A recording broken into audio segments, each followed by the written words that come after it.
தைப்பூச காவடியாட்டத்தை இழிவுபடுத்தும் வகையில் வீடியோ வெளியிட்ட முன்னணி தனியார் மலாய் வானொலி நிலையமான ஏரா இந்துக்களிடம் மன்னிப்பு கேட்க வேண்டும்.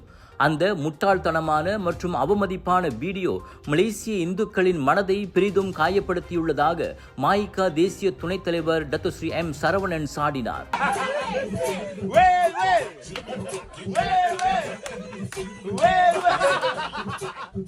இந்துக்களின் சமய நம்பிக்கை மற்றும் பாரம்பரியத்தை ஏளனம் செய்யும் இது போன்ற மட்டகரமான செயல்களுக்கு நம் மலேசிய சமூகத்தில் இடமில்லை. எது நகைச்சுவை, எது உணர்ச்சி பூர்வமான விஷயம் என்ற அடிப்படை கூடவா ஏரா வானொலி அறிவிப்பாளர்களுக்கு தெரியாமல் போய்விட்டது என சரவணன் கேள்வி எழுப்பினார். முன்னணி வானொலி நிலையமாக இருந்து கொண்டு பல்லின மக்களின் நல்லிணக்கத்தை கெடுக்கும் வகையில் ஏரா நடந்து கொண்டிருப்பது ஏற்றுக்கொள்ள முடியாத ஒன்று. ஊடகத்துறையில் பணியாற்றும் தகுதியை அவர்கள் இழந்து விட்டதையே இந்த கீழ்த்தரமான செயல் காட்டுவதாக தாப்பா நாடாளுமன்ற உறுப்பினருமான சரவணன் காட்டமாக கூறினார்.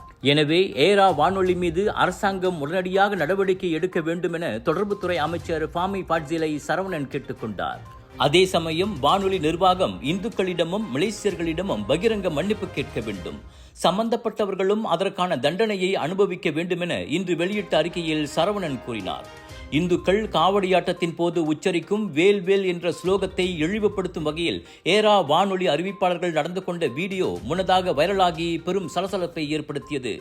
இது குறித்து ஏரா வானொலி நிர்வாகம் பகிரங்க மன்னிப்பு கேட்க வேண்டும் என்றும் இந்த விவகாரத்தை தேசிய ஒருமைப்பாட்டு அமைச்சின் கவனத்துக்கு கொண்டு செல்லப் போவதாகவும் இந்து அமைப்புகள் தெரிவித்திருப்பதும் இங்கு குறிப்பிடத்தக்கது.